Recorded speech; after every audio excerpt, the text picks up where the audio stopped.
Merci pour votre présence à cette conférence de presse.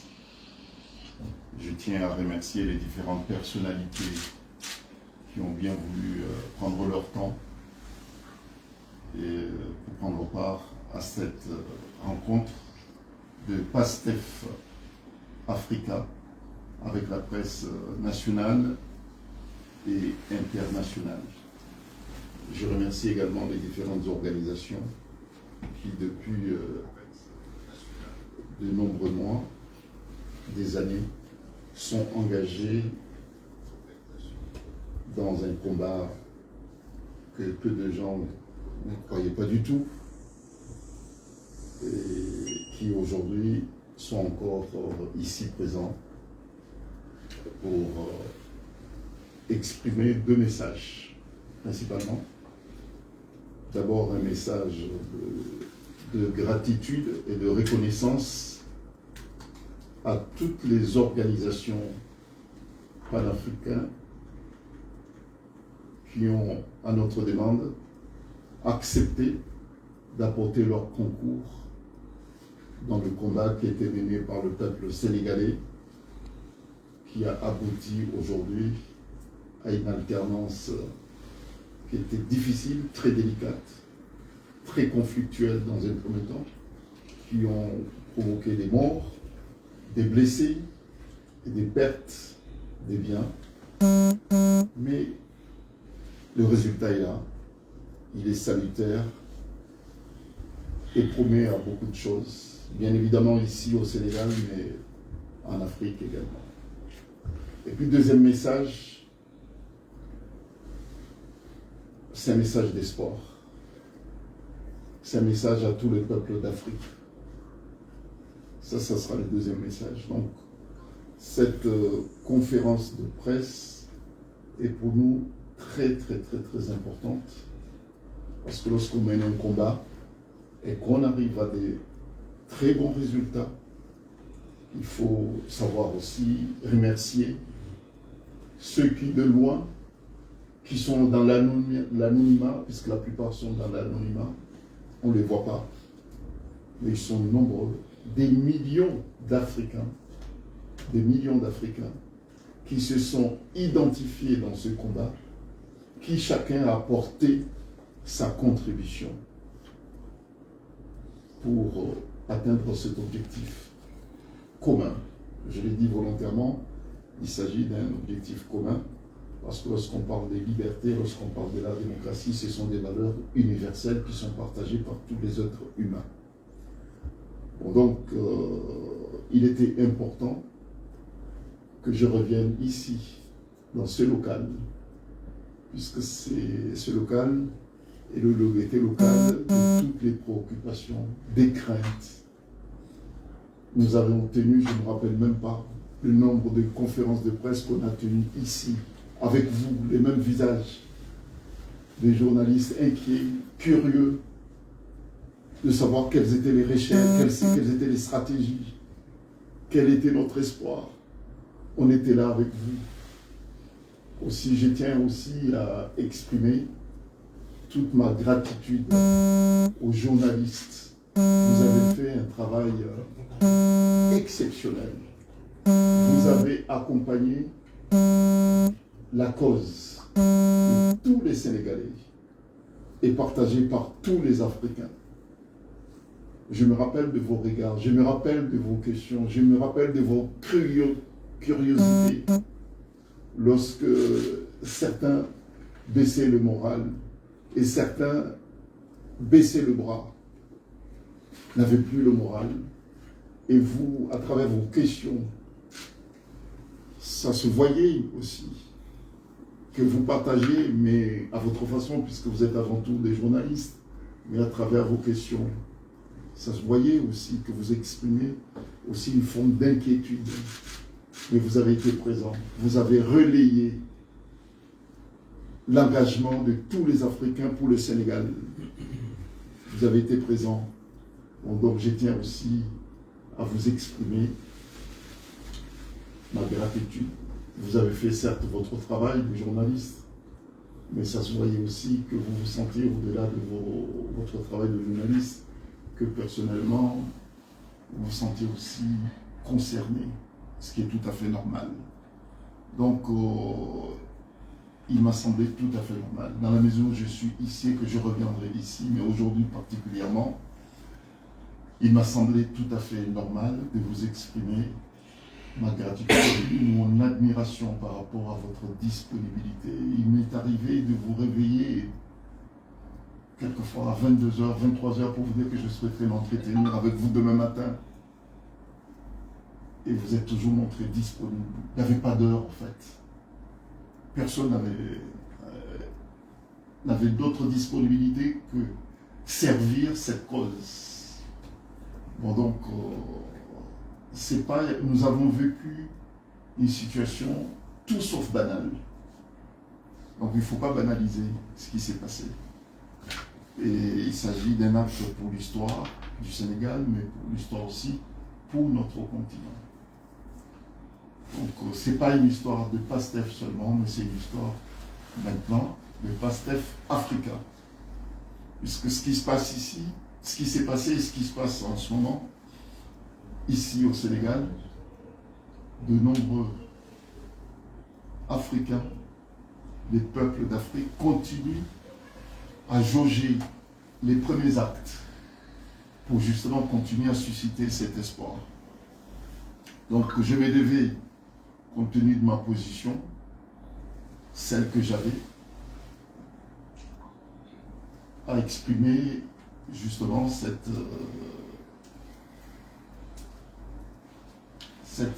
message de remerciement. Et ça ne va pas s'arrêter là, puisque nous parlerons également des pays d'Afrique qui, à l'instant où je vous parle, sont pris en otage, des peuples africains sont pris en otage par des dictateurs. Et de dire à ces peuples d'Afrique que cet élan que le Sénégal a bénéficié de la part des organisations politiques africaines. Et ces peuples bénéficieront du même soutien, de la même attention pour se libérer. Il y a des rendez-vous politiques très importants dans de nombreux pays africains cette année, en 2024. Nous allons nous organiser pour voir comment être présents dans ces différents pays pour leur apporter ce que nous avons pu apporter au peuple sénégalais. De l'écoute, de la solidarité et une présence africaine partout où il y aura des élections présidentielles particulièrement, pour aider, du moins contribuer à une alternance démocratique. Bon.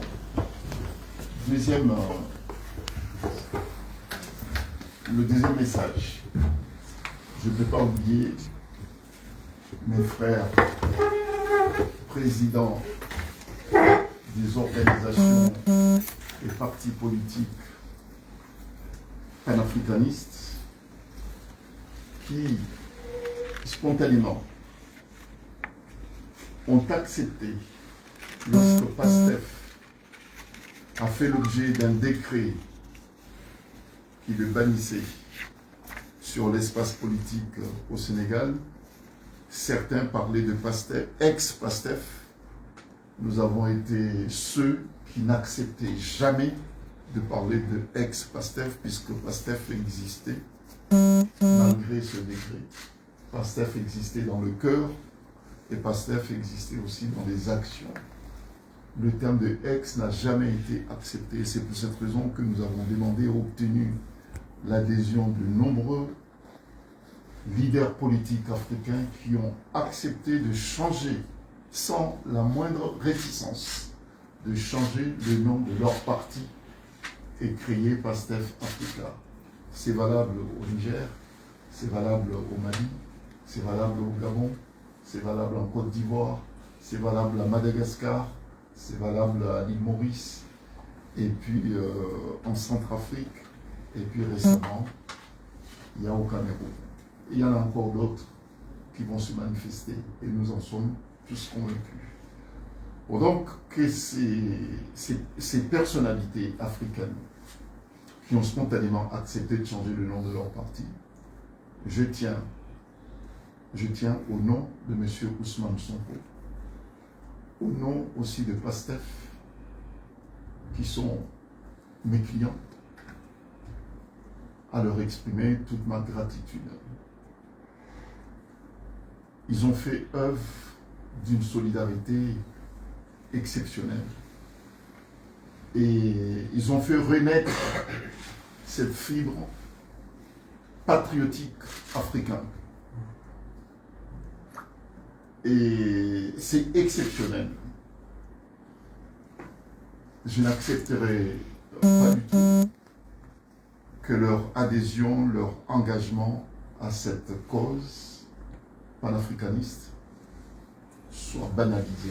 Ils ont fait preuve de sacrifice, ils ont fait preuve d'engagement et puis de don de soi également. Et ces frères et sœurs, j'ai une pensée de respect envers eux. Et la plupart d'entre eux, ils ne me connaissent pas. La plupart d'entre eux, je ne les ai pas côtoyés physiquement. Mais ils se sont réveillés et se sont manifestés, ont manifesté leur disponibilité parce qu'ils croient que l'Afrique joue son destin et qu'ils n'ont pas envie de le vivre comme des spectateurs, mais ils ont envie d'être acteurs de l'ordre nouveau africain. Ils ont des idées pour le continent, ils ont des actions qu'ils souhaiteraient mener pour le continent africain. Nous aurons l'occasion dans les prochains mois, dans les prochaines semaines, de nous retrouver tous ensemble avec eux, avec les dirigeants sénégalais, pour dire tous ensemble ce que nous entendons faire de notre continent. Il y a des défis africains qui ne seront relevés que par les Africains eux-mêmes, avec des outils africains. Bien sûr que nous n'allons pas nous renfermer, loin de là, l'Afrique n'a jamais été un continent fermé, mais nous estimons tout simplement que les défis qui nous attendent, qui sont colossaux, que ce soit des défis sociaux, que ce soit des défis démocratiques, que ce soit des défis politiques donc, que ce soit des défis pour l'environnement, que ce soit des défis en matière d'éducation, que ce soit des défis culturels, puisqu'il faut qu'au niveau culturel, que l'Afrique se retrouve, valorise son tissu culturel pour que notre continent puisse se réaffirmer sur la scène d'abord africaine et puis la scène mondiale. Donc sur les tissus culturels, nous avons aussi des défis à relever puisqu'il faut le redéfinir, il faut se l'approprier et puis le mettre en évidence. Bon, nous avons des défis aussi migratoires également, sur le continent d'abord et puis à l'extérieur. Tout ça, ça mérite des réflexions. Ce ne sont que des organisations politiques, puisqu'il y a des organisations de la société civile qui partagent avec nous les mêmes préoccupations. Mais ces préoccupations doivent aussi avoir une réponse, ou bien des réponses politiques, qui doivent être incarnées par des politiques.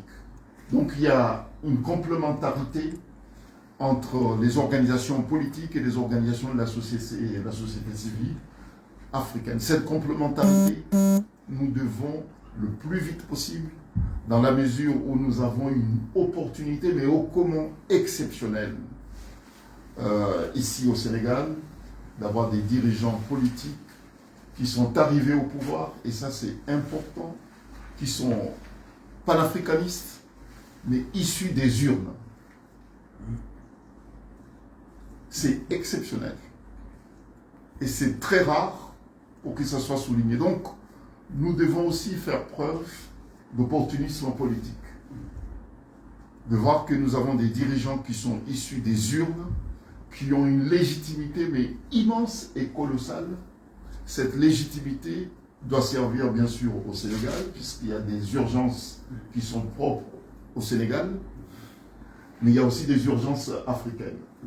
Donc il y a une obligation qui repose sur les épaules des nouveaux dirigeants sénégalais qui dépasse le cadre du Sénégal. Et nous allons nous organiser, toutes les organisations PASTEF Africa vont se réorganiser pour voir comment ils peuvent être utiles à cette nouvelle vision africaine qui va sans doute être amorcée à partir de Dakar. Bon voilà, donc vous connaissez bien, j'avais préparé un petit historique sur PASTEF, mais vous connaissez PASTEF mieux que moi, puisque vous avez été là en 2014, lorsque ce parti a pris naissance. C'est un parti 2014-2024 qui était composé à l'origine de 8 personnes.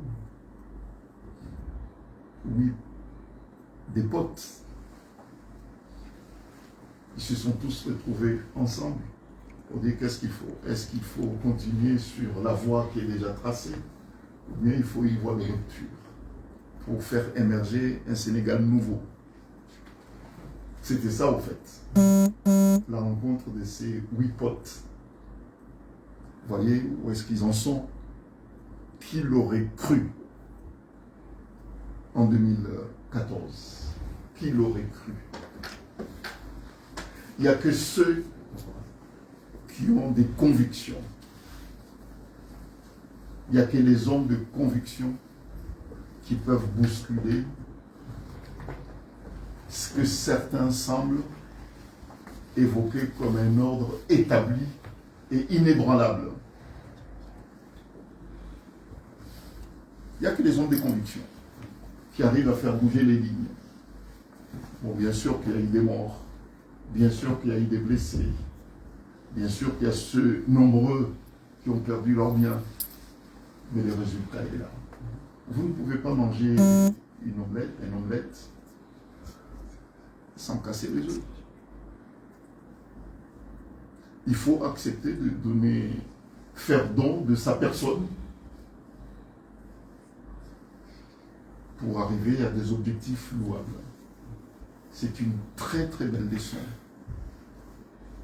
Moi, lorsque les gens m'appellent pour dire que je souhaiterais parler à Ousmane Sonko, je leur dis, écoutez, laissez-les se reposer un peu, puisque ce qu'ils ont vécu, c'est incroyable. Je pense qu'il y a des scénaristes qui auront matière à écrire, puisque c'est quand même un acte historique. Mais qui l'aurait cru? Je pense que c'est un message pour la jeunesse africaine. On a un message, mais lourd, en termes de leçon à la jeunesse africaine. Et ça fait rappeler ceux en 1960, que ce soit ceux du nord, du sud, du centre, de l'ouest et de l'est de l'Afrique, se sont tous identifiés et se sont retrouvés pour une cause, la souveraineté africaine. Ils ont arraché les indépendances avec douleur, des pertes de vies humaines, mais ils l'ont obtenu. Certains, comme dans l'océan Indien, ont pris un peu de retard, 15 ans de retard, pour obtenir leur souveraineté. Mais ils se sont quand même retrouvés. Bon, maintenant, il y a une autre forme de souveraineté. C'était une souveraineté politique qui n'est pas encore effective, mais c'est un premier pas quand même qui a duré plus de 60 ans. Mais maintenant, 60 ans après, il faut penser à autre chose. 60 ans après, il faut penser à autre chose. Ben là, maintenant, c'est la responsabilité de notre génération. De dire que faire maintenant des années à venir. Bon, voilà les deux messages que j'ai tenu à formuler. Je tiens à remercier mes grands frères qui, avec moi, depuis l'Europe, ils sont de la diaspora. nous avons mené ce combat en Europe, nous avons fait des déplacements dans de pays en Europe pour justement non seulement défendre Pasteur, non seulement pour défendre Ousmane Sonko et ses amis, Diomaye, mais aussi parler de l'Afrique. Ils étaient présents, ils sont encore présents, je tiens quand même à leur exprimer toute ma gratitude. Je remercie également les différentes organisations des jeunes. Il est l'un des représentants des organisations des jeunes africains qui sont ici au Sénégal, étaient présents dans nos différentes conférences de presse, dans nos différentes rencontres, qui ont mobilisé les jeunes africains qui sont ici au Sénégal pour cette cause. Il était important qu'ils soient présents ici aujourd'hui pour justement prendre la parole et puis exprimer, comme je l'ai fait à ma façon, exprimer aussi leurs sentiments par rapport au combat mené et puis par rapport aux défis à venir. Je remercie également monsieur le ministre, ancien ministre, M. Daoud Mohamed, qui était candidat aux dernières élections aux Comores. Je ne dirais pas spolié, ici on parle des spoliés, mais là-bas on parle des victimes de la dictature. Donc il est le représentant des candidats aux dernières élections présidentielles aux Comores.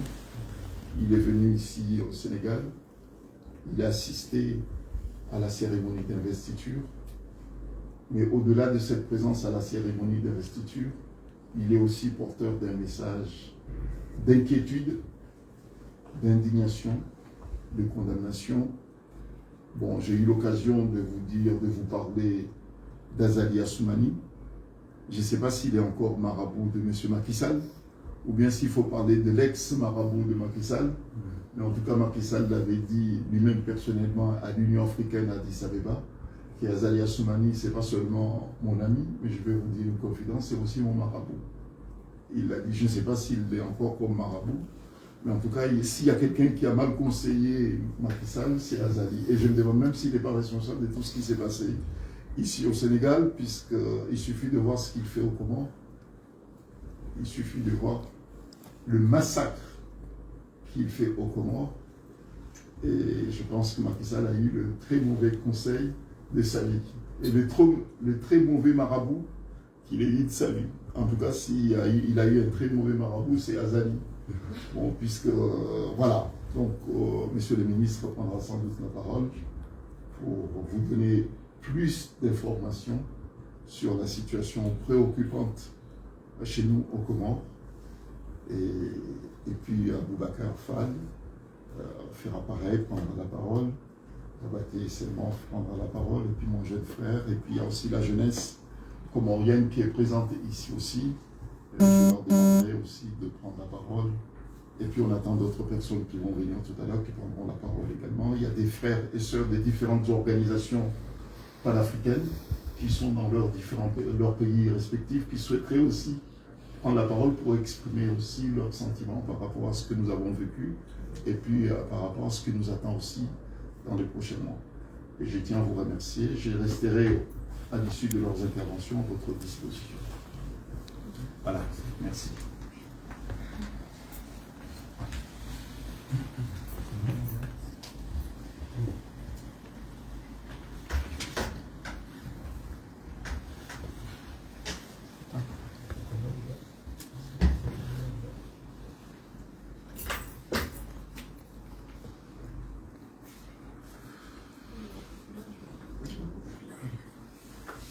Bien, écoutez, vous savez, la cause africaine nous concerne tous. Que l'on soit de la diaspora ou qu'on soit resté au pays, nous nous devons de toujours penser Afrique. J'ai jamais compris les humains, je dirais bien les humains, ou les hommes ou les femmes, qui ne s'intéressent pas à la chose politique. Parce que c'est par la politique qu'on organise une société. Tous les actes de la vie dépendent de la politique. Quand on mange, si on mange quelque chose de qualité, c'est parce que la politique a décidé d'une campagne agricole qui diversifie une alimentation conséquente qui permette de disposer d'une santé solide. Tel n'est pas le cas généralement en Afrique. Ce n'est pas le souci des politiques que d'aider les populations à bien se nourrir. Il est évident que celui qui ne se nourrit pas convenablement ne peut pas disposer d'une santé conséquente, solide également. Et si par malheur vous allez dans les hôpitaux, ça ne va pas non plus.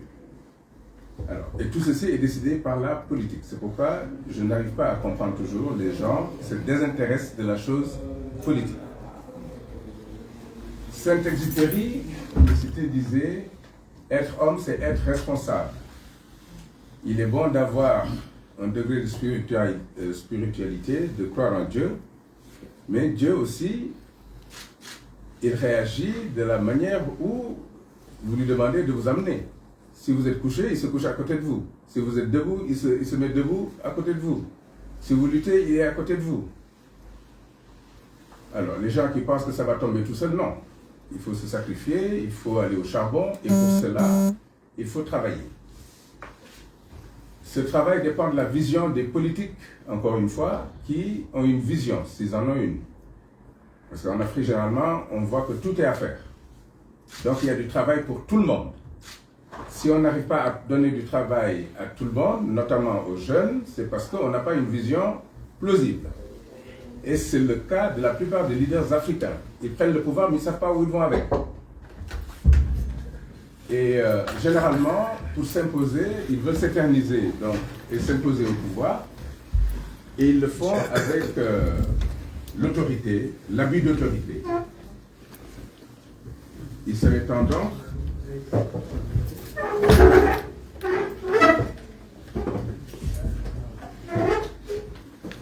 temps les populations s'accaparent de la chose politique pour s'imposer et avoir une vie plus confortable, plus aisée. Tout passe par la politique. N'est-ce pas? Victor Hugo disait, ceux-là qui vivent, c'est ceux qui luttent. Donc tout passera également par la lutte. Le Sénégal a été un exemple de cette lutte. Une mobilisation générale, nationale, au niveau du Sénégal même, et nous autres qui étions dans la diaspora, nous avons su également nous mobiliser parce qu'on a vu des scénarios inattendus au Sénégal. Quand la première fois j'ai vu brandir des machettes au Sénégal, ça m'a paru si surprenant que j'en ai suffoqué. Hein. Et c'est là que l'idée de la CPI est venue. On s'est dit, il faudrait peut-être arrêter ces gens-là féroces qui menacent avec leur coupe-coupe de tuer pour s'imposer au pouvoir. Donc nous devions de nous mobiliser à l'extérieur aussi, ce qui a été très dynamique, puisqu'à chaque fois, et c'était même, ça a imposé le respect. Nous nous sommes retrouvés à la CPI, en Hollande, avec 500, nous étions plus de 500 personnes, 500 Sénégalais, venus de partout, de l'Espagne, de l'Allemagne, nous autres de France, de l'Italie, la Hollande elle-même, évidemment, et pour stopper cette tendance à la férocité, parce que le pouvoir rend fou. Quand généralement ils prennent le pouvoir, ils ne veulent pas le quitter parce que c'est le confort, alors que ce n'est pas là l'objectif. Celui qui fait de la politique, c'est parce qu'il s'intéresse à l'humain. Il aime l'humain. Celui qui aime l'argent doit faire des affaires. Et quand on a la chance de diriger des populations, on a des responsabilités qui obligent au respect de l'humain. Ne pas l'abuser, ne pas le torturer. Aujourd'hui au Sénégal, il y a des gens qui ont été tellement torturés qu'ils sont invalides, d'aucuns à vie, d'autres traumatisés, d'autres sont morts. Et c'est tout de même regrettable que cela se passe souvent sur ce continent, ce si beau continent, parce que si vous avez la chance de sillonner un peu l'Afrique, c'est d'une beauté exceptionnelle. Et pour vous dire qu'ils n'ont pas de vision de développement de nos pays, ils ne suscitent pas l'intérêt d'aller visiter d'autres pays d'Afrique. c'est par obligation professionnelle souvent qu'on a l'occasion de nous rendre ça et là en Afrique. Et c'est d'une beauté exceptionnelle. C'est-à-dire qu'il nous suffit simplement de nous mettre à l'œuvre, de travailler pour que les autres communautés au plan international viennent migrer chez nous. Nous avons toutes les richesses. Il suffit de former les gens, de former les cerveaux et de mettre une dynamique de développement, tous secteurs confondus. Mais l'économie de nos pays, souvent, n'appartient pas du tout à nos pays, ne profite pas à nos pays. Pourquoi? Parce qu'il y a une complicité des dirigeants africains avec l'Occident. Il faut dire les choses de manière claire. Des pouvoirs qui restent 40 ans. Vous imaginez en Europe un pouvoir de 40 ans, ça n'existe pas. Ça n'existe pas. C'est du temps des royaumes. Et ça me fait rigoler parce que, et amèrement, hein, parce que quand je vois des jeunes qui prennent des pirogues pour aller vers un Eldorado inexistant aujourd'hui, parce qu'il y a une crise qui frappe le monde entier. Et quand on nous méprise, quand il y a cette attitude de condescendance vis-à-vis de la communauté africaine, ça fait mal. J'ai vu une image de jeunes Sénégalais arrivés en Espagne qui couraient le long des nationales, des routes, ils ne savaient pas où ils allaient. Ils ne savaient pas où ils allaient, ils étaient attendus nulle part. Des organisations, des ONG donc, non gouvernementales, s'attelaient à les accueillir pour ne pas qu'ils meurent, gracieusement. L'Italie s'en est pris à la France, parce que la plupart du temps, la France a ce problème-là d'esprit colonial, de vouloir toujours rester et piller nos ressources pour le confort des populations par là-bas.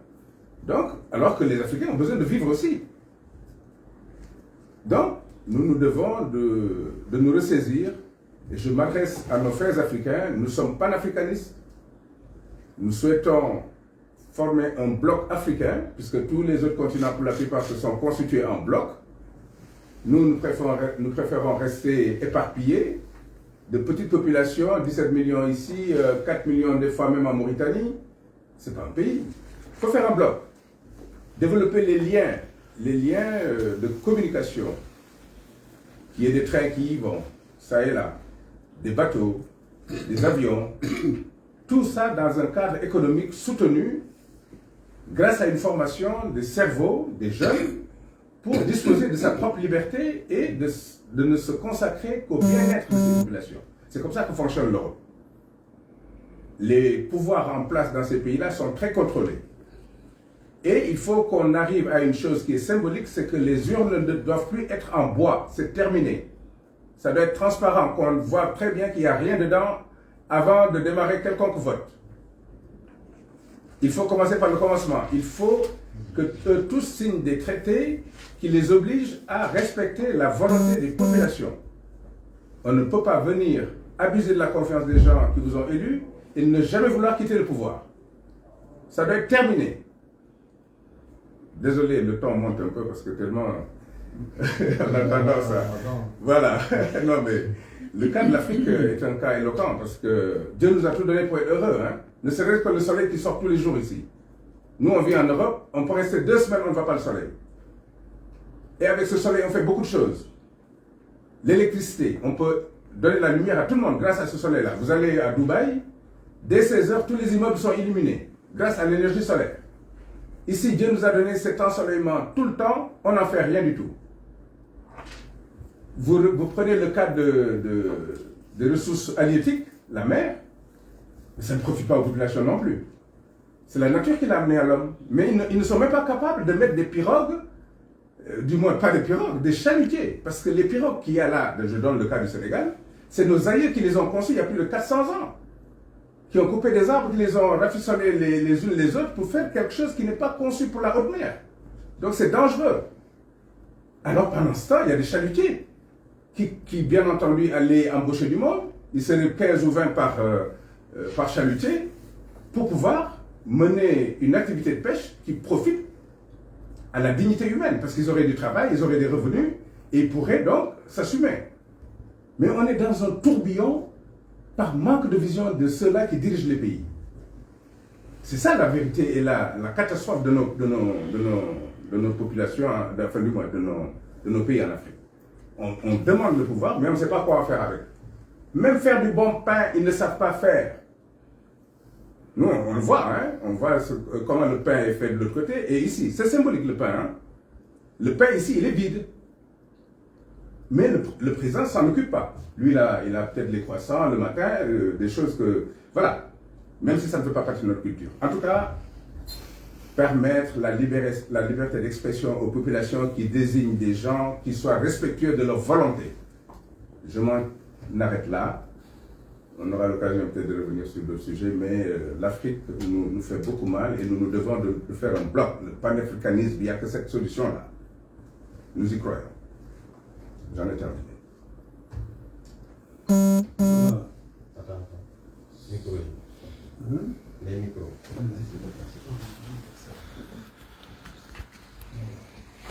Salam alaikum. Je passe mon bonjour à toute la séance présente, les gens présents. Et je suis Kemoko Diakité. Je suis précédemment professeur d'économie-gestion en France. J'ai fait valoir mes droits à la retraite et je gère un organisme de formation professionnelle en comptabilité et gestion dans le cœur de mon métier. Moi, ce qui m'a surtout émerveillé, c'est le courage des amis comme Maître Saïd Larifou et d'autres qui, eux, ont sacrifié, ont vraiment abandonné toute activité pour aider PASTEF à aller au-delà à aller vers ses objectifs. Et ce qui m'a surtout en plus émerveillé, c'est que les déplacements qu'on a faits en Europe et tout, c'était en compagnie de cet ami Saïd Larifou, notamment à la Commission des droits de l'homme à Genève. Nous avons vraiment été présents et ça a été vraiment un combat, mais à la hauteur des enjeux. Au tout départ, moi j'étais un peu en retrait parce que je me suis dit ce qui se passe au pays, ça va s'arranger. Mais plus ça allait, moins les choses étaient il y avait moins de promesses pour l'avenir. Et donc quand j'ai vu ça, je me suis dit mais qu'est-ce qui se passe? Parce que au tout départ, moi j'étais secrétaire général des étudiants du Parti socialiste sous Senghor. Donc avec votre permission, je vous dirai, Khalifa Sall, qui est actuel challenger, qui a été battu effectivement, il était dans les jeunesses socialistes. Quand moi j'étais dans le mouvement, j'étais chargé des finances. Cet homme, enfin, cette organisation m'a vraiment poussé à aller vers la bataille, parce que je me suis dit, jamais nous n'avons connu le phénomène qui se passe aujourd'hui au pays. On a vu des gens qui ont perdu leur emploi, des gens qui ont perdu, la vie, des gens qui ont perdu leur ménage, et tant d'autres phénomènes. Et donc on ne pouvait pas rester plastique par rapport à tout ça. Et c'est pourquoi moi, en réalité, je me suis impliqué aux côtés, surtout, curieusement, parce que j'aurais dû être le fer de lance, mais c'est des amis comme Saïd Larifou qui nous ont insufflé le combat vers l'international, à la CPI, et ainsi de suite. Et donc, pour ma part, je crois que je ne peux pas aller au-delà de ce qu'il a dit. Je remercie encore une fois Saïd et aussi l'ami Babacar Fall. Et puis voilà, je pense que je vais m'en tenir à ça et puis pour ne pas m'opposer la parole parce qu'il y a d'autres qui doivent attendre. Je vous remercie.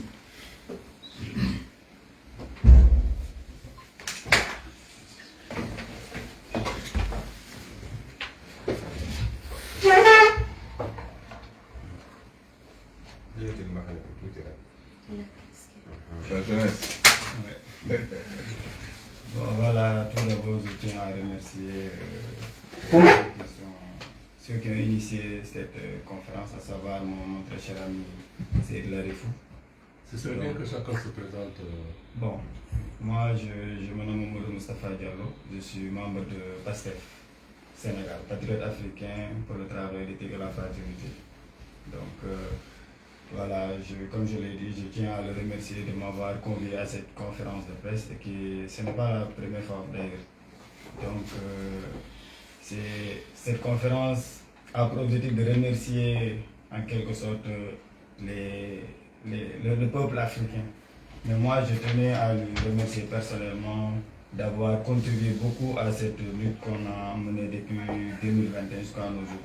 Je me rappelle de ses plaidoiries au niveau de la Cour suprême où il disait voilà, aux juges que voilà, j'ai fait plus de 10 000 km pour venir plaider ici, s'il vous plaît, c'est au moins de regarder ne serait-ce que cela et appliquer le droit. Donc je ne vais pas trop monopoliser la parole, je pense que l'essentiel a été dit par mes prédécesseurs. Moi je suis juste là pour matérialiser l'unité africaine qu'on a toujours prônée. Donc je pense qu'au-delà des discours que l'on prononce, donc il est aussi important de parfois de matérialiser cela, c'est-à-dire d'assister aux activités des autres pays, même si par exemple ce n'est pas, comment dire, ça ne te concerne pas personnellement, mais voilà, tu dois en faire une affaire personnelle. Parce que cette lutte qu'on vient de gagner d'ailleurs, ça n'a pas été seulement que sénégalais. Donc beaucoup d'Africains se sont mobilisés un peu partout dans le monde pour vraiment qu'on puisse y arriver. Donc je pense que si nous faisons aussi la même chose pour d'autres pays, on pourra libérer d'autres peuples. Donc j'insiste là-dessus, il faut vraiment que l'Afrique soit unie.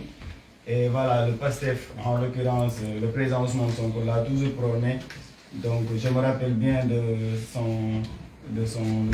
extrait de son discours lors de sa libération au mois de mars 2021, lorsqu'il disait « Aux frères et sœurs africains, l'heure de notre révolution a sonné. N'acceptons plus ces petits présidents comploteurs, toujours à la solde de quelqu'un, mais jamais au service de leur peuple. Partout en Afrique doit souffler un vent nouveau de liberté, de démocratie et de souveraineté. Le 21e siècle doit être africain et siffler le réveil du phénix endormi depuis trop longtemps. » Je pense que... Ah ouais. Je pense que pour y arriver, on doit être soudés, on doit vraiment mener des actions communes. Je me rappelle bien lorsque le peuple comorien avait des difficultés avec Azali qui les massacrait. J'étais là en tant qu'Africain pour lui apporter notre soutien. Je pense que ce sont ces genres d'activités-là qu'on doit intensifier un peu partout en Afrique pour vraiment permettre à l'Afrique vraiment de rehausser son niveau au niveau mondial. Donc voilà, pour le moment, c'est ce que j'avais à dire. Je vous remercie. Merci beaucoup. Bon, le doyen.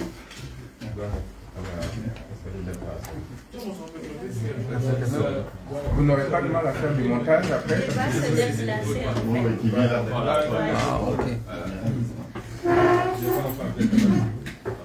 Montage, vous n'êtes pas le après. Parce que je voulais me présenter quand même, je ne l'ai pas fait. Tellement j'avais.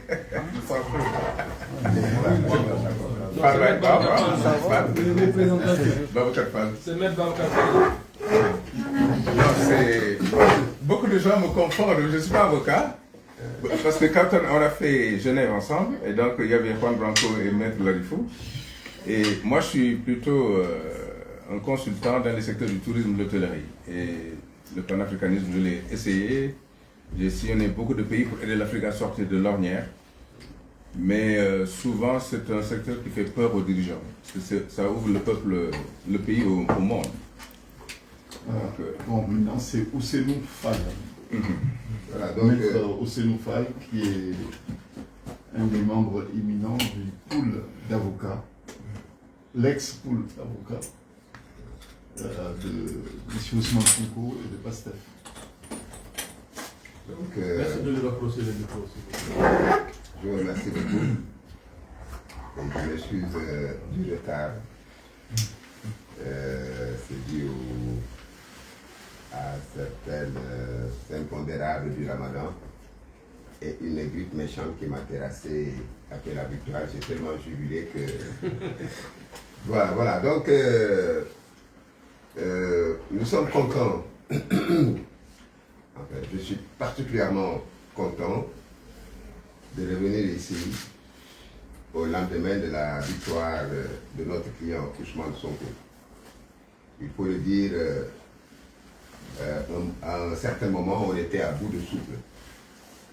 On était à bout de souffle parce que on y croyait et souvent on avait l'impression d'être des faire-valoir d'une justice qui était déjà arrêtée où les dés étaient déjà jetés. Donc, c'est un sentiment de soulagement. Et je dirais, on est vendredi saint, je rends grâce à Dieu, le Tout-Puissant. Parce que si on est arrivé là, c'est parce qu'il y a une main invisible, une volonté divine qui a voulu que cette injustice, et cette injustice a assez duré avec le régime de Macky Sall. Macky Sall, il faut le dire, a inventé toutes sortes de mensonges, des mensonges d'État, des complots. On se rappelle de l'affaire Adji Sarr. On se rappelle de... On est même allé jusqu'à l'accuser de vol de portable devant sa demeure, alors que c'était un vendredi saint où il allait à la mosquée. Si j'insiste sur vendredi, c'est parce qu'on est vendredi. Et j'ai toujours dit qu'en fait, on est vendredi saint et Inch'Allah, Ousmane Sonko candidatera. Et Ousmane Sonko a candidaté. Même si c'est par un plan B ou par un plan C, en tout cas, le passé est au pouvoir. Donc, je salue un peu cette victoire. Nous autres, surtout avocats, nous autres juristes, dans la bouchure, ou dans son projet, Ousmane Sonko affirme surtout des valeurs fondamentales, des valeurs tenant aux droits fondamentaux, aux droits humains, à la liberté d'expression, des droits, des valeurs tenant à l'indépendance de la justice, des valeurs tenant au respect de la présomption d'innocence, des valeurs tenant au respect de la dignité des détenus. Et Dieu sait que Ousmane Sonko et Bassirou Diomaye Faye sont bien placés pour en parler. Bassirou Diomaye Faye nous a dit qu'il a été détenu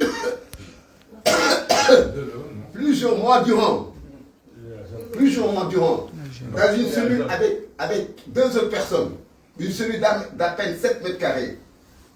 C'est pour lui dire quelle injustice, quelle ignominie avec ces régimes. Qu'est-ce qu'ils ont bavé, qu'est-ce qu'ils ont traversé. Donc, je rends encore grâce à Dieu de Tout-Puissant. Que ces gens-là, que justice leur soit rendue. Nous, particulièrement, collectif de la défense de Ousmane Sonko, qu'est-ce qu'on n'a pas vu dans ces procédures? C'était des procédures fast-track. C'est-à-dire, on malmenait carrément, on tordait le cou aux règles élémentaires de procédure. On ne respectait pas les délais de procédure, les délais d'appel. Tout ça pour éliminer Ousmane Sonko. Si on pouvait le détruire, on l'aurait détruit. Si on pouvait le tuer physiquement, on l'aurait fait. Mais Dieu n'en a pas voulu ainsi. Dieu a voulu qu'Ousmane Sonko vive. Ainsi, Assane Diomaye Faye, jusqu'à ce que la justice le soit rendue. Excusez-moi, comme mon dame est fan, nous autres les fans, on a un peu le sang chaud. Ah oui, ça. Et on a l'habitude de ne pas caresser des choses dans le sens du poil. On a l'habitude de dire les choses telles quelles. Moi particulièrement, j'ai été suspendu dans ce procès. Parce que je me suis dressé contre un juge qui apparemment était corrompu.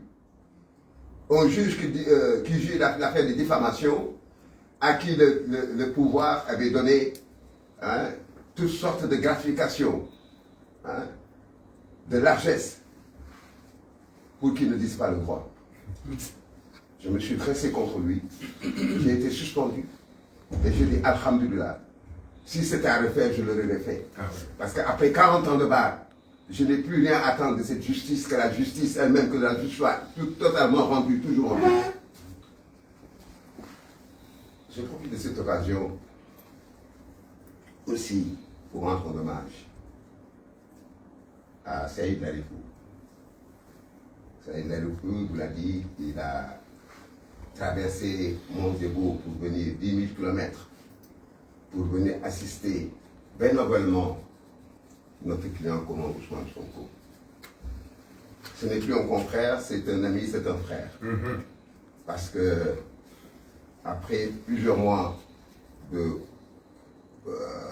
collaboration, on s'est familiarisé, je connais sa famille, il connaît ma famille. Quand je vais à Paris, je suis chez lui. Quand il vient chez moi, on est pratiquement tout le temps ensemble au Sénégal. Donc je profite de l'occasion pour lui rendre hommage. Et je profite de cette occasion aussi pour lui dire que nous sommes de tout cœur avec le combat qu'il mène dans le cadre de sa lutte contre Azani. Parce qu'il faut le dire, c'est un opposant comme Ousmane Sonko qui a été injustement exilé du fait de ses opinions politiques. Par conséquent, nous avons le même combat que lui. Pactef Comore qu'il a créé, ainsi que d'autres Pactef sur le plan africain, je pense que suivons le flambeau du Pactef Sénégal du projet d'Ousmane Sonko. Je vous remercie. Avant de céder la parole au ministre, Mohamed Daoud.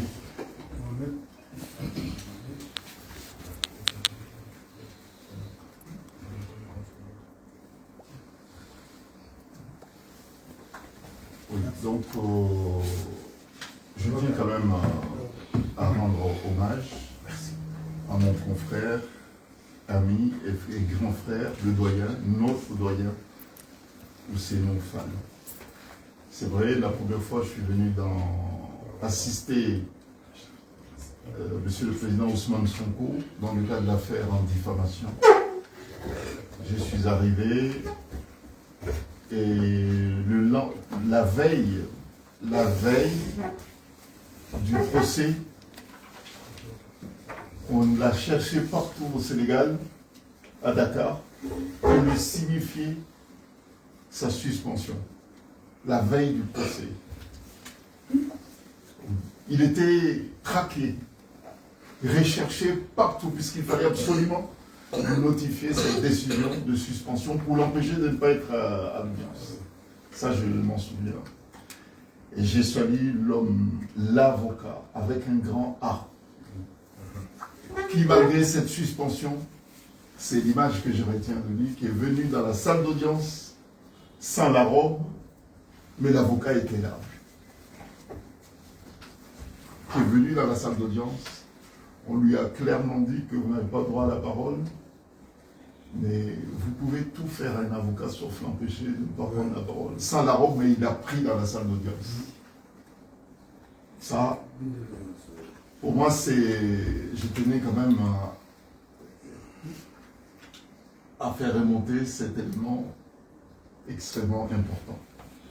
Bon, sans compter aussi la veille, alors que notre confrère Branco devait être avec nous à l'audience, il a été, pas empêché, c'est un mot gentil, mais il a été brutalisé et refoulé aux frontières, la veille également.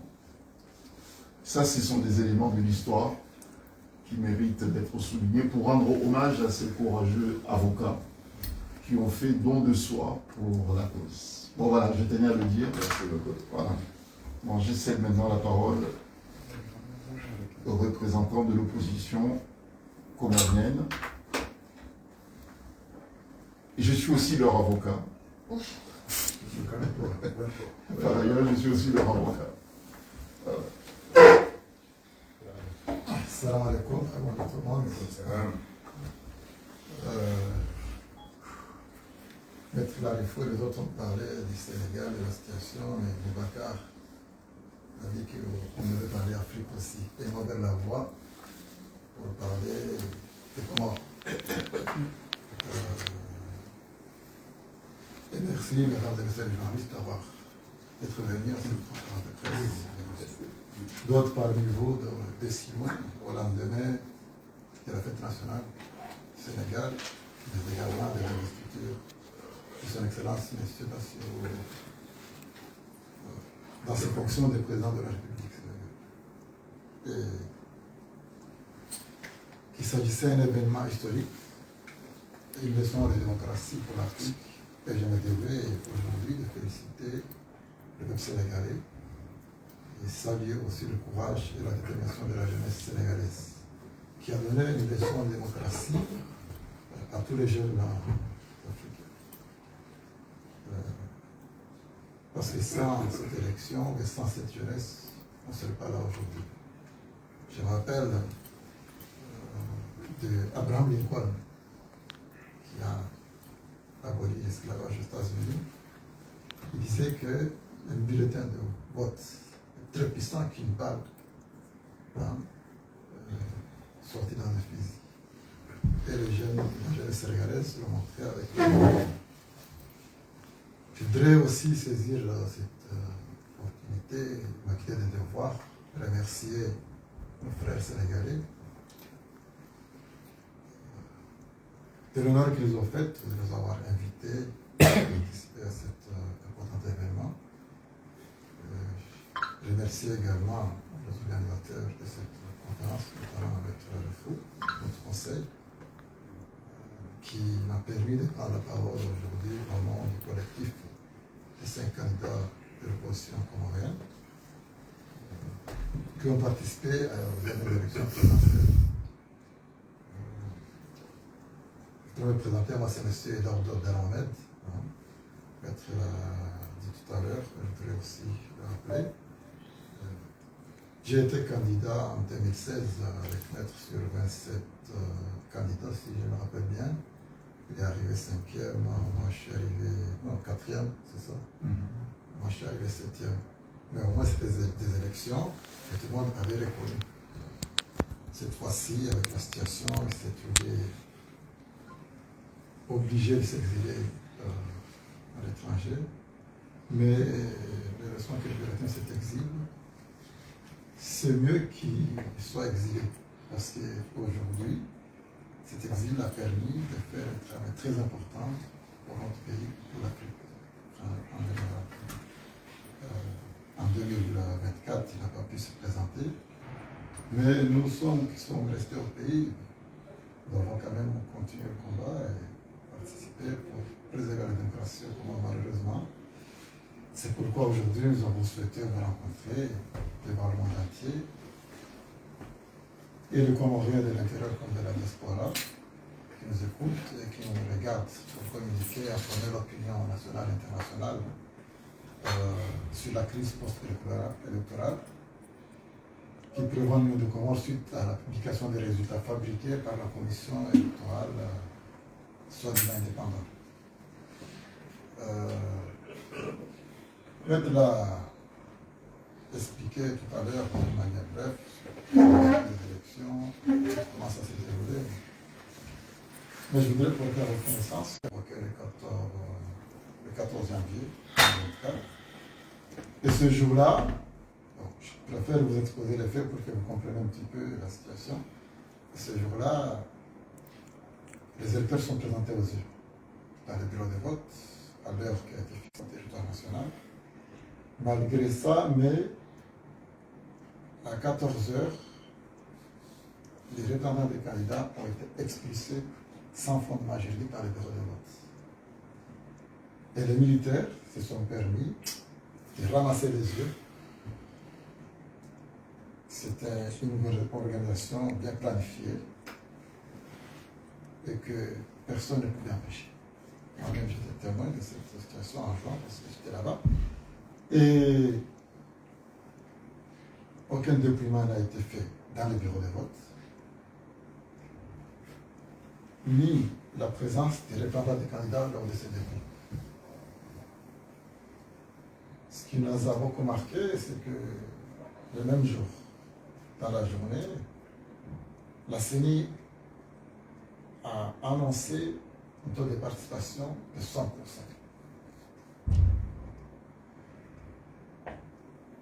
Le 16 janvier, le jour de la proclamation des résultats, ils ont annoncé un taux de participation, non, 60% le 14, et le 16, ils ont annoncé un taux de participation de 16%. Vous avez déjà les incohérences des chiffres.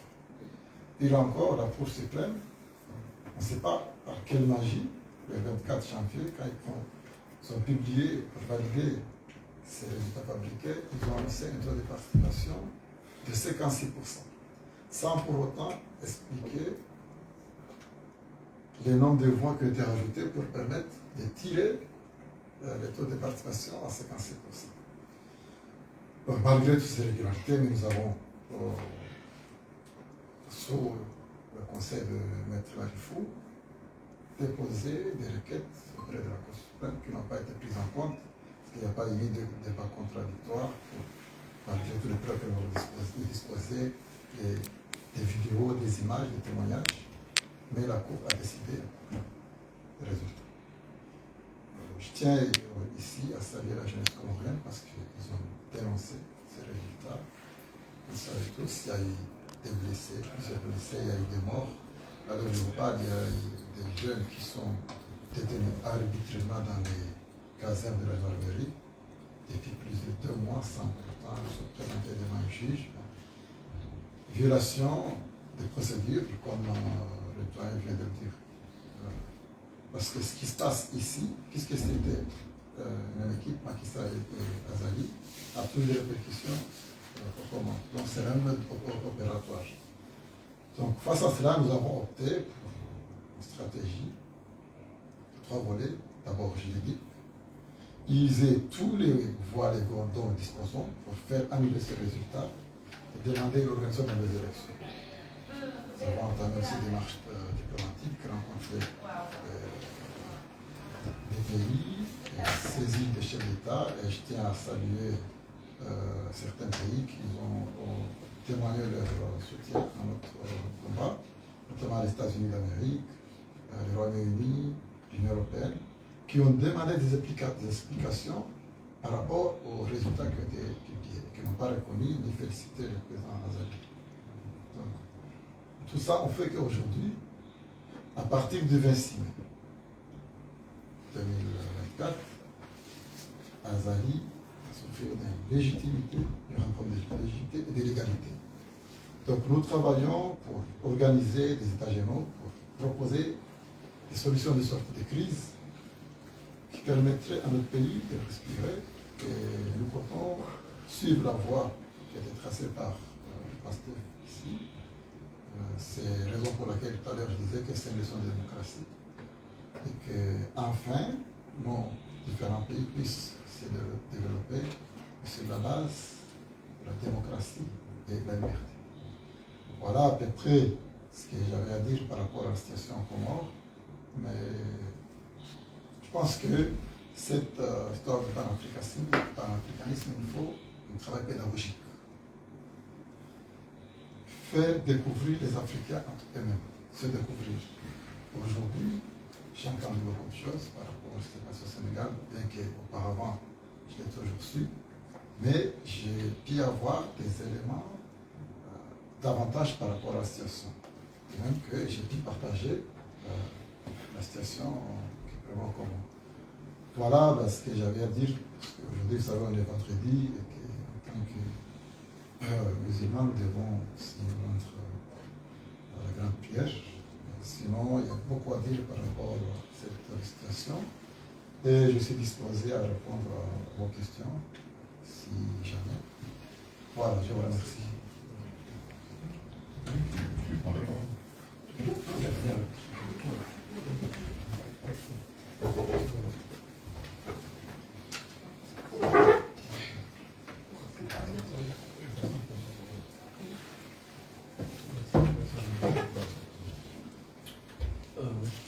Bonjour à toutes et à tous. Je me présente. Je m'appelle Bakiri Nahmid. Je suis étudiant comorien, résident ici au Sénégal. Si on me donne la parole, je ne pouvais pas refuser. Normalement, je dois parler, même si 1 minute. Si je suis là aujourd'hui, c'est pour continuer le combat mené par nos dirigeants, nos grands frères, pour que demain, nous et nos enfants puissions avoir une bonne vie et un avenir meilleur, bien un avenir radieux. Donc je tiens à féliciter l'ex, parce qu'avant qu'il est maître, mais il est aussi ex-ministre des Affaires étrangères, si je me souviens très bien, et l'ex, voilà, et aussi l'ex-ministre des Intérieurs. Donc je vais arrêter là et vous remercier, vous tous. Donc je veux dire merci beaucoup. Bon, maintenant, j'aurais voulu rajouter quelque chose sur les comment, si vous permettez juste. Vous verrez avec les montages, ça va venir. Alors, la relation qu'il y a eu, la relation entre les Comores et le Sénégal est une relation séculaire. Ça date d'il y a des centaines d'années. Les Sénégalais sont partis là-bas et aujourd'hui j'apprends qu'il y a des professeurs comoriens, c'est ce matin que vous me l'appreniez. Donc c'est symbolique d'une Afrique unie. Seule solution pour sortir ce continent de l'ornière. Je remercie la communauté comorienne de France, sous l'égide de Maître Lalifou et de notre ami Kassim, sont toujours venus nous soutenir lors des manifestations hebdomadaires. Je dirais bien hebdomadaires, parce que tous les samedis, on savait se retrouver sur une place, ou la place de la République à Paris, ou la place Trocadéro, et faire une marche. Ils étaient toujours à nos côtés. Donc j'en appelle à la communauté sénégalaise de Paris, de France. Nous nous devons de renvoyer l'ascenseur à nos frères comoriens.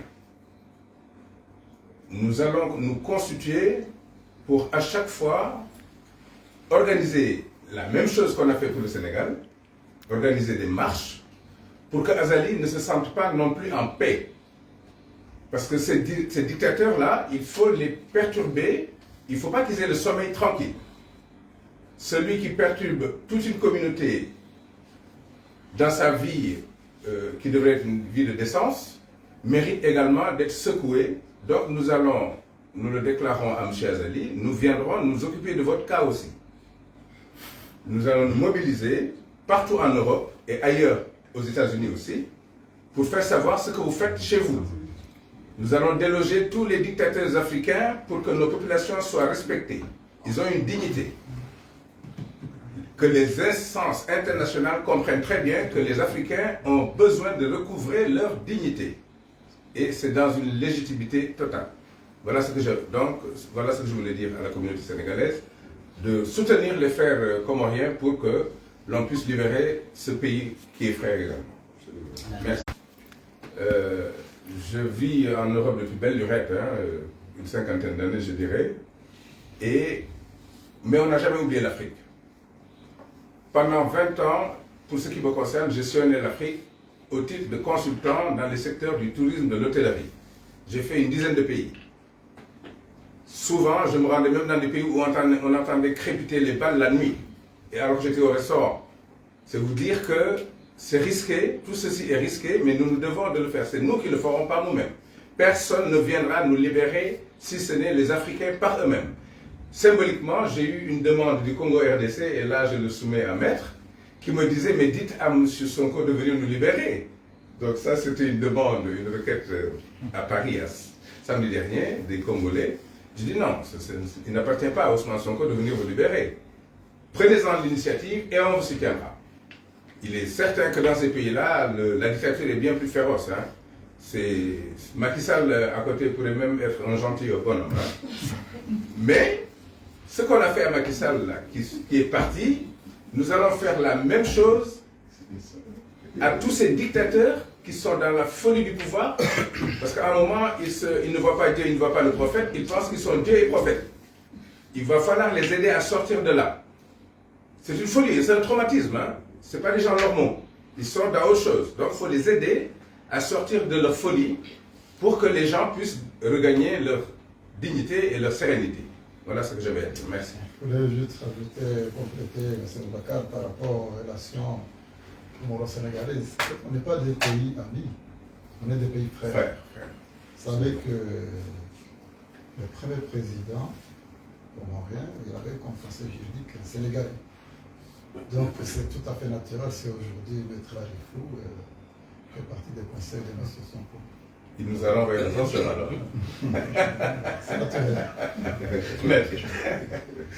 Mais on a mené le combat et c'est d'une fierté. Mais si on est l'Europe pour aller dire non, non à la dictature. D'accord. Vous avez des questions, je pense. Il y en a des questions.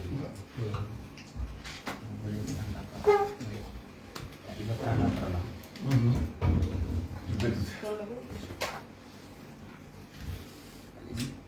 Tu as des questions ou bien Question ou rajout? Ah, je vous laisse la place. Oui, allez-y. Je vous laisse la place. Il y a la Mauritanie. Ah, Il y a la Mauritanie. il y a des choses à faire là-bas aussi. Il y a la parole là. Il y a un C'est des travail, bandits qui sont là-bas il y a aussi. un travail à faire là-bas. Ah oui, oui, c'est des voyous. Bonjour à tous et à toutes. Je salue tout le monde. Je m'appelle Djaliban Diawara. Je suis mauritanien. J'étais là depuis mon lycée. C'est ici que j'ai fait mon lycée à Karim Baïpal. Les gens qui connaissent ici, les gens qui connaissent ici au Sénégal, Karim Baïpal, c'est très loin d'ici. Mais je suis venu ici parce que c'est important pour moi. Je me rappelle bien, lorsque je suis venu ici au Sénégal, le PCDG, et je me suis regretté pourquoi ne pas venir faire au collège même. Parce que j'ai compris l'importance de l'Afrique, l'importance de mon pays. Je crois que nos doyens a tout dit. Mais aujourd'hui en Afrique, pour moi, d'après mes analyses, on a deux combats. C'est combat externe et interne. Parce qu'on a des leaders, on a des combattants qui sont déterminés, qui sont là pour le peuple. Mais il y a certains qui les empêchent toujours. Maintenant, nous les jeunes, c'est à nous de prendre nos responsabilités, de prendre nos destins en main. Parce que quand on dit peuple, tout le monde parle peuple, toujours c'est les jeunes. Donc, il y a certains qui n'ont pas, c'est-à-dire, je vais dire un proverbe soniqué, je transforme ça en français, dit que si ton père te donne un grand boubou, toi-même il faut mettre une poche. Ça sera plus bien. Nous aussi, on a un leader qui est là pour la jeunesse, qui est là pour le peuple, il se nomme Brown Daoulabe, qui est toujours là pour la jeunesse. Donc, le pan-africanisme, c'est important pour nous, parce que le pan-africanisme, c'est pour la jeunesse, surtout la jeunesse africaine. Donc, tout ce que je peux dire, c'est remercier M. Larifou, il m'a invité, et je dis que je vais tout faire. Aujourd'hui, c'est vendredi, mais je vais tout faire pour venir ici. Et il m'a dit c'est loin, mais c'est important pour moi de venir ici. Et je remercie tout le monde. Merci. J'ai une question pour nos doyens sénégalais qui sont ici, si c'est possible. Est-ce que vous êtes déterminés, c'est-à-dire vous êtes prêts à venir nous aider, nous les jeunes Comoriens? Vous êtes prêts à venir en Comore ou bien à faire tous les moyens d'aider les citoyens comoriens? C'est ma question. Nous sommes certainement disposés, hein, parce que, comme je dis, les Comoriens sont toujours à nos côtés lors de nos manifestations à Paris et ailleurs en Europe. Et ça nous encourageait, on sentait une solidarité pour la même cause. Parce que nous souffrions de gens totalitaires. Quelqu'un qui veut tout prendre, c'est-à-dire qu'ils n'ont pas compris que Dieu n'a donné à l'humain qu'un seul instrument. Il n'y en a pas deux, hein. Il n'y a pas un être humain qui ait deux instruments, ou plus, non. Alors, avant de le remplir et de vraiment bien l'étoffer, il faut laisser les autres aussi disposer de leur légitimité à se nourrir comme blanc et tout ça. Donc c'est d'où le fait que je disais, il faut que les humains, les Africains s'intéressent à la chose politique. Parce que ici, la politique, elle est perçue comme étant une bande de voyous, et effectivement, c'est des voyous pour la plupart d'ailleurs. Mais c'est autre chose. C'est s'occuper des humains, c'est noble hein, comme démarche. Quand on voit des enfants qui sont dans la rue ici, livrés à eux-mêmes, qui vont chercher à manger eux-mêmes, et qu'on se dit, croyants, en quelle religion sommes-nous là? Des enfants, 5-6 ans, on leur demande d'aller chercher à manger. Les responsables politiques, ils sont où? Vous allez à l'hôpital de Paris, ils n'arrivent pas à se soigner. Le plateau technique n'est pas bon parce qu'on a détourné l'argent du pays à des fins personnelles. Et on laisse le pays en rade. C'est ça qu'il faut arrêter. Toutes ces violations des droits de l'homme, il faut les arrêter. Donc, ça va démarrer certainement, il y a un nouveau souffle, parce que ce n'est pas la première fois qu'on parle de panafricanisme, mais il y a un premier souffle là qui vient de surgir. Il faut que l'on aille plus loin, étape par étape, et aller jusqu'aux Comores, libérer les Comores, et c'est pourquoi je disais, Azali, qu'il s'attende à ce qu'on vienne s'occuper de son cas. On va parler de lui à l'international, comme on a fait pour Macky Sall, qui a fini par quitter le palais. Parce que s'il n'y avait que lui, il ne quitterait pas. Le matelas est très doux. Hein? Donc une fois là-dedans, on ne veut pas quitter. On mange la bonne chair pendant que le peuple mange du poisson séché. Hein? Donc, tout cela, il faut l'arrêter. Ils sont dans des tourments de folie. Si vous ne les arrêtez pas, ils ne quitteront pas. Et c'est pourquoi ils tuent. Parce que quelqu'un de normal ne tue pas son prochain. Quelqu'un de normal ne tue pas. D'accord? Si on en arrive à tuer, je ne dis pas une personne, 2, 3, mais une centaine, c'est qu'on est dans une démence. Voilà. Donc, et ceux-là qui sont acolytes, qui mangent autour du bol, ils les mettent dans des pulls. Tu es le plus beau. Et le bonhomme, il se dit, ah bon, je suis très beau. Hein? Donc, il ne quitte pas. Il faut les aider. C'est une manière de lutter, c'est les aider à partir. Voilà. Mais les Comores, nous allons nous occuper de ça. J'ai dit à Maître que nous allons constituer un noyau dur pour faire la même chose qu'on a fait pour le Sénégal. Voilà.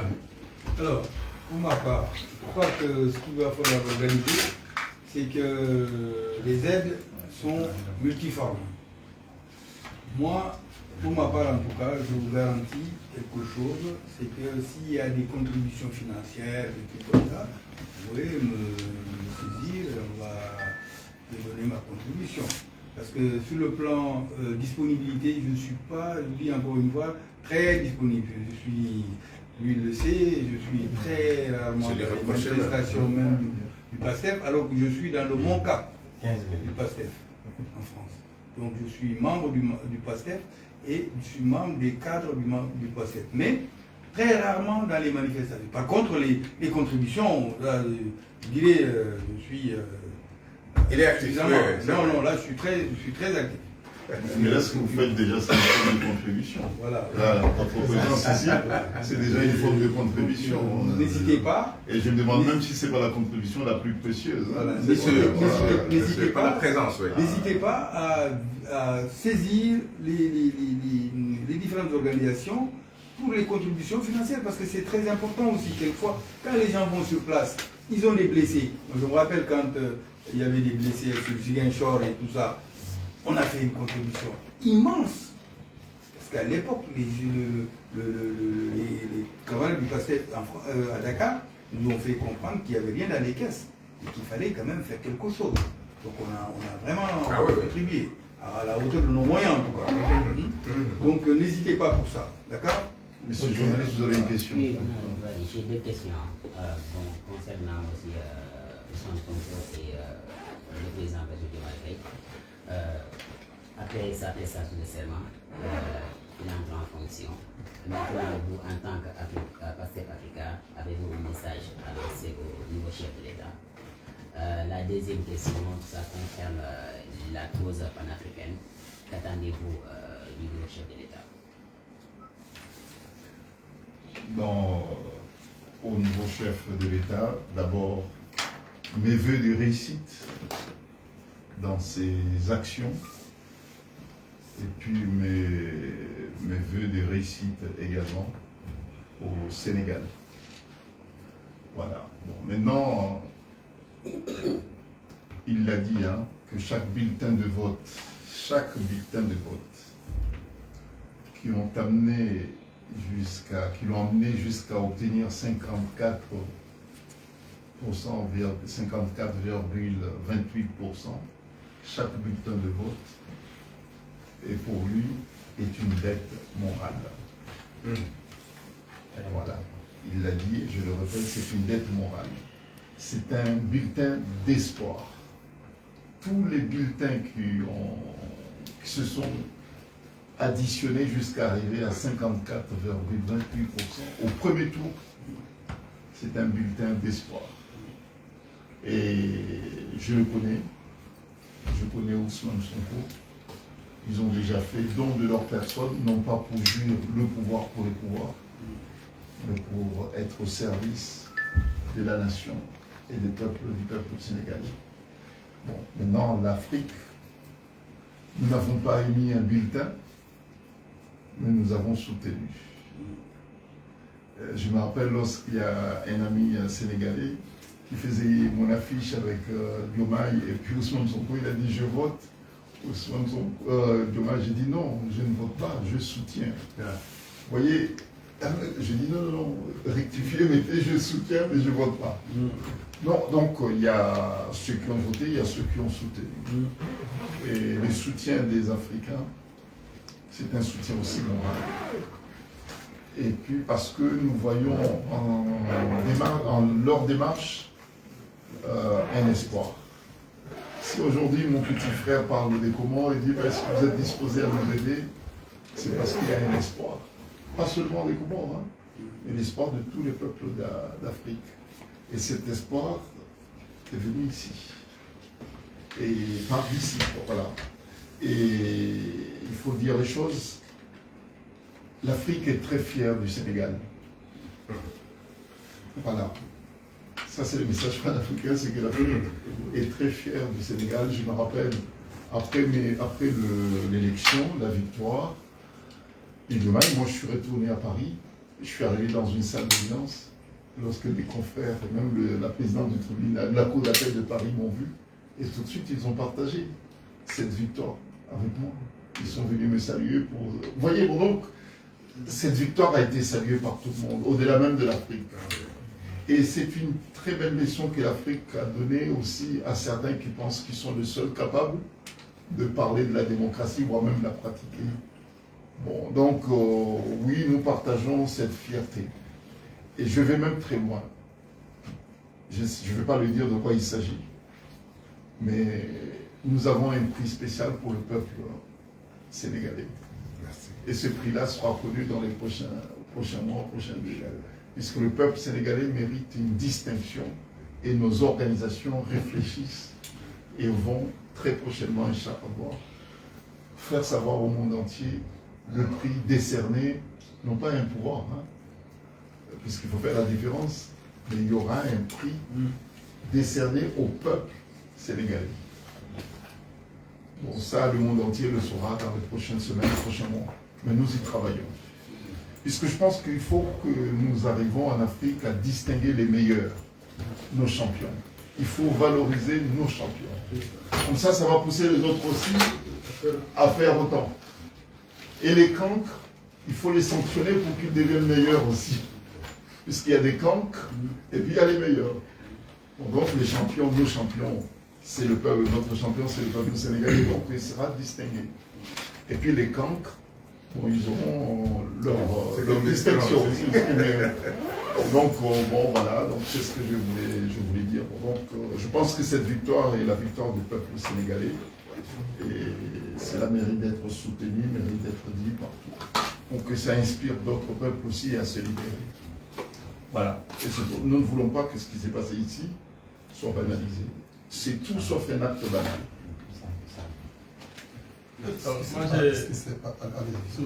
j'ai quelques préoccupations, mais bon, puisque le temps presse et puis bon, mes confrères ont déjà ont pris beaucoup d'éléments, je voulais juste résumer quelques trucs, quelques points que je voulais partager avec vous. C'est-à-dire que quand on parle de la victoire à la présidentielle cette année, tout nous ramène au président Ousmane Sonko. Alors, ce dernier-là, dans sa longue marche vers le pouvoir, il a toujours eu à l'idée d'imposer un rapport de force avec le pouvoir sur place. Il a toujours été focus sur le rapport de force. Alors, ça a été favorisé par un certain nombre de facteurs, dont la presse qui a vraiment joué le jeu, parce que ici la presse elle est libre, elle est indépendante, ce qui n'est pas le cas dans d'autres pays. Il y a aussi le cas des réseaux sociaux. Alors, vous comptez vous organiser pour, je pense, faire la même chose dans les autres pays. Est-ce que vous pensez que, compte tenu de la configuration de ces pays-là, manque de démocratie, les marches sont interdites, etc., comment comptez-vous vraiment vous organiser pour essayer d'imposer ce rapport de force-là aux différents pouvoirs dictatoriaux, je dirais comme ça, qui sont sur place dans les pays respectifs, comme vous le dites, 40 ans, pendant 40 ans au niveau pouvoir. Vraiment, ces choses-là doivent cesser aujourd'hui. Alors, ma question c'est de savoir comment comptez-vous vous organiser vraiment pour venir à bout de ces pouvoirs dictatoriaux-là. Deuxièmement, vous avez parlé de PASTEF, vous avez parlé de 8 personnes, etc. Mais c'est parce que, globalement, la jeunesse a eu droit dans ce groupe-là. Ils étaient relativement tous jeunes. La preuve, le président, il a moins de 45 ans. Sonko lui-même, il est dans ce siège-là. Donc, c'est parce que ces gens-là étaient jeunes. Et ils avaient tous une fois, ça a été le cas du candidat du pouvoir, le candidat Amadouba, qui est crédité d'avoir beaucoup de sous. Malgré tout, ça n'a pas fait que les gens ont voté pour lui. Parce que, comme je le disais, le niveau de conscience est arrivé à un niveau tel que, même quand vous avez de l'argent, les gens peuvent prendre, mais aller voter selon leur conscience. Il y a eu aussi des institutions fortes, des juges qui pouvaient, malgré tout, quoi qu'on dise, prendre des décisions qui ne vont pas forcément en faveur du pouvoir en place. On a vu comment, on peut dire, le président Diomaye s'est faufilé entre les mailles du filet pour pouvoir être candidat quand même. Parce qu'il fait partie d'un parti qui a été dissous, cette candidature-là, parce qu'il a essayé de déposer un recours. Ça n'a pas marché. Donc ça veut dire que les institutions aussi ont leur rôle à jouer. Ce qui n'est pas, comme je le disais tout à l'heure, forcément le cas dans beaucoup de pays, vous le savez même. Donc, je pense qu'il y a toutes ces conjonctions de circonstances qui ont favorisé cette émergence, cette envie en Afrique, au Sénégal, de changement. Donc, c'était un peu quelques réflexions que je voulais partager avec vous. Et quelque part, je pense que j'ai noté quelque part, Maître Fall, voilà, vous avez parlé de grands ensembles, d'économie forte, etc. Alors que le président Diomaye, ça c'est la seule question, durant la campagne, a parlé de monnaie, qui a suscité beaucoup d'interrogations. Le Sénégal, d'après le président Diomaye, veut avoir sa monnaie. Alors que vous parlez de grands ensembles, vous avez cité l'Europe, etc., etc. Quelle est votre position sur cette question de la monnaie? La question de la monnaie, c'est la liberté. Aujourd'hui, cette monnaie CFA prive nos pays sous cette dictature. C'est une forme de dictature aussi. Prive nos pays de 50% de leur richesse qu'ils donnent gracieusement à la France. La France met cet argent sur les marchés financiers, dégage encore des bénéfices et leur prête de l'argent. Donc les endette. Et plus vous êtes endetté, moins vous en sortez. Donc on vous engloutit. Il faut sortir de tout ça. C'est du théâtre, sincèrement. Il faut que, moi je dis, il faut qu'avant qu'on ne quitte ce monde, il faut arrêter ça. On vit. Parce que tout ça est parti du complexe du fait de l'histoire. On a été colonisé, l'autre nous a toujours opprimés, nous a inculqué sa culture. Là, on ne parle pas en Wolof, on parle en français. Bon, c'est peut-être une richesse quelque part aussi, si on est de pays différents. Mais moi, dans mes vidéos, enfin, il est arrivé que je fasse des vidéos, je dis à Macron, arrêtez. On en a marre. Vous prenez nos richesses, vous dites à nos enfants, ne venez pas, et vous sévissez chez nous. Vous soutenez des dictatures. Et je puis vous dire, là je vais lui envoyer la musique. Moi j'habite non loin de la nouvelle, c'est la langue française. Je suis à 10 minutes. Et le jour où récemment il est parti là-bas, je suis parti avec mon épouse, qui est très active aussi, hein, pour qu'il me serre la main sous les médias. Là. J'allais lui tenir, même depuis qu'on l'a giflé, malheureusement, il ne va plus dans un public comme ça. Je voulais lui tenir la main et lui dire, écoutez, dites la vérité aux Français, arrêtez de soutenir les dictateurs africains. J'allais lui parler comme ça. Moi, je m'appelle Fall. Dans nos familles, les Fall, ils ont toujours combattu la colonisation et tout ça. Hein.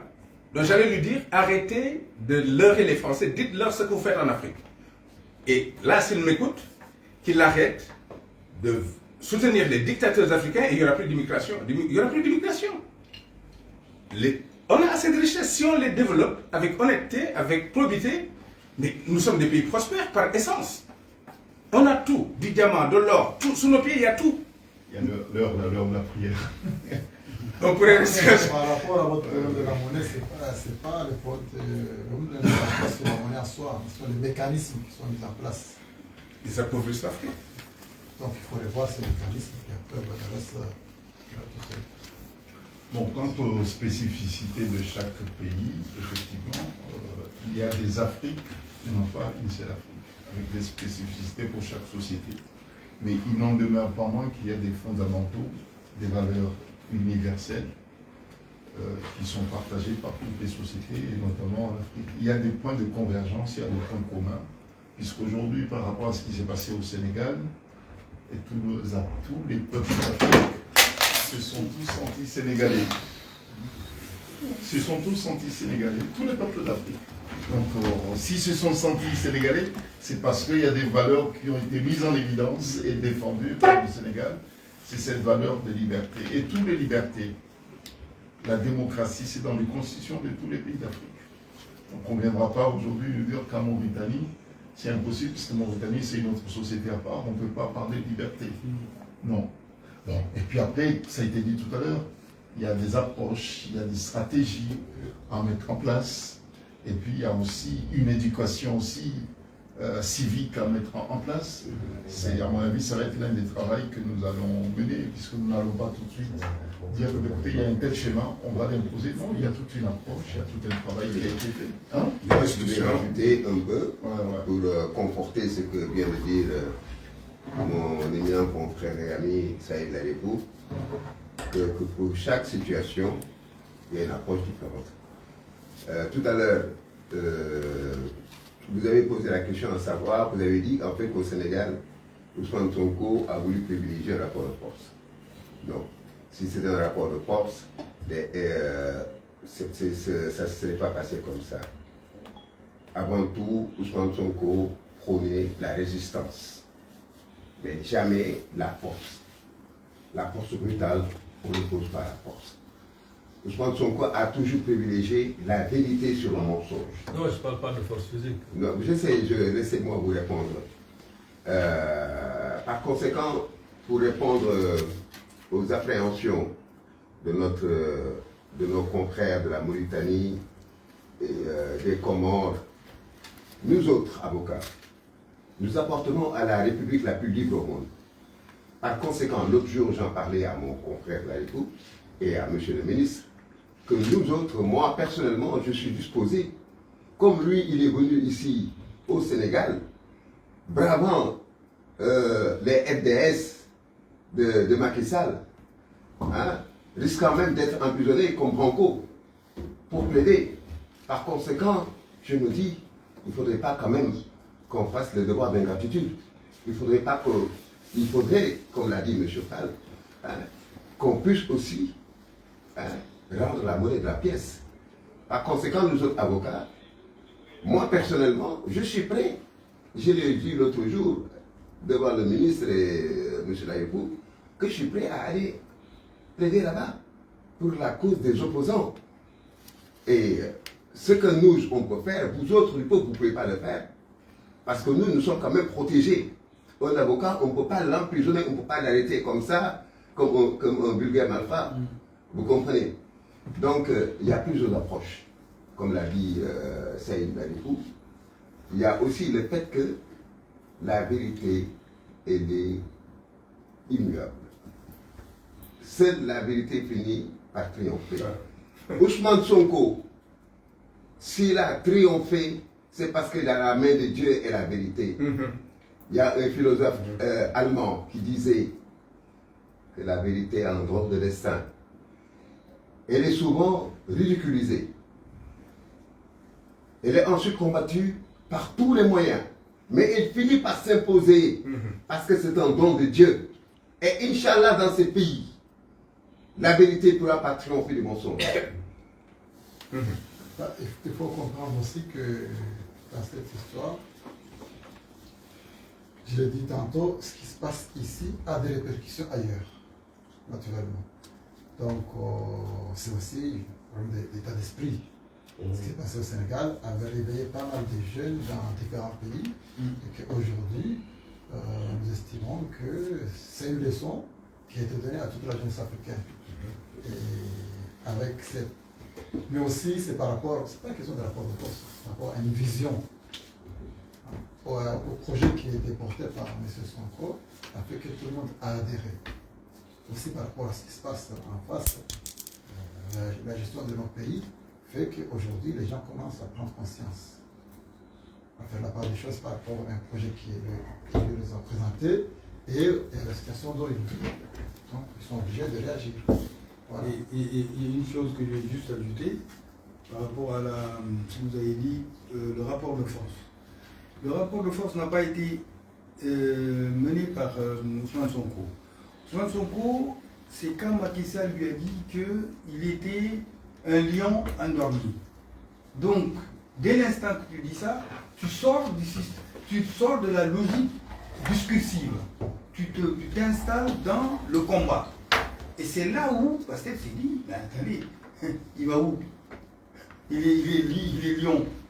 Et les autres sont quoi? Ce ne sont pas des agneaux. Voilà le schéma. Et c'est là, parce que je ne sais pas si vous vous souvenez, de la presse, bien entendu, il a dit que lui, il est un lion endormi. Et que de toute façon, chez eux, les Tchédos, d'ailleurs c'est pourquoi tout le temps, moi je passais tout mon temps à écrire que sur eux, je ne discutais même plus de rationalité, mais j'étais dans la critique. Voilà. Et donc il a dit chez eux, les Tchédos, ils meurent armes au poing. Et ils croient que nous sommes quoi? Nous ne sommes pas des agneaux non plus. Voilà, c'est tout. Donc le rapport de force, moi, à mon avis, il n'a pas été mené par Ousmane Sonko. C'est-à-dire qu'au Sénégal, souvent, on aime bien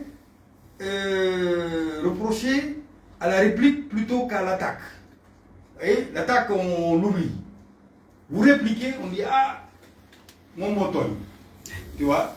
Fait que le truc est parti d'ailleurs. Vous voyez, c'est ça. Donc voilà, c'est tout ce que je voulais ajouter. Merci. Ok, je pense que vous avez des questions, c'est bon. Merci, hein. Je réitère mes remerciements. Et mais est-ce qu'on peut disposer de ça? Oui, oui. Ces documents. Je vous